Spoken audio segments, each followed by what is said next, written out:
Well, I was in IT, working for a number of companies, ended up working for GE aircraft engines in Scotland. I was researching my family history. I just covered my grandfather's career during World War I on the Western Front, and I thought it'd be interesting to follow his younger sister's career also.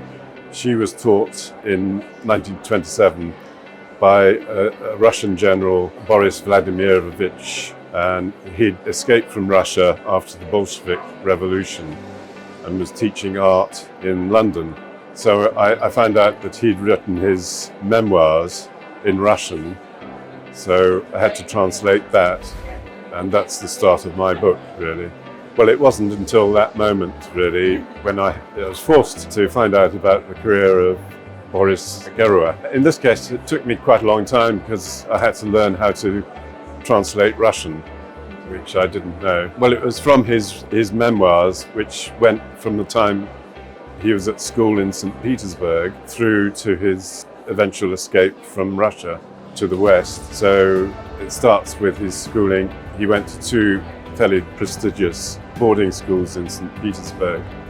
Firstly in the Menshikov Palace, and secondly in the Vorontsov Palace, which is quite close to the Nevsky Prospect.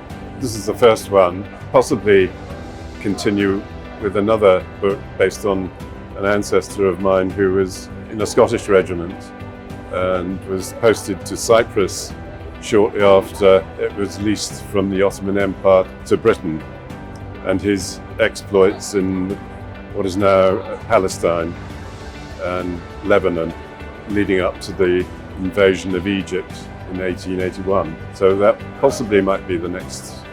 The current book is about Boris Gerua was posted to what is now the Ukraine and spent quite a bit of time in Kyiv, and a lot of the places that are in the news at the moment, he was fighting during the World War I against the Austrians and Germans.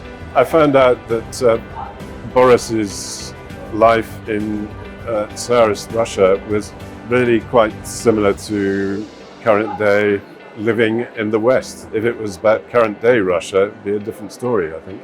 He spent a lot of time mixing in circles where a lot of the famous Russians of the day he was working with, and also he experienced like the first war between two recently industrialized countries, Japan and Russia, before the First World War. It gives an interesting insight into what they considered warfare in those days.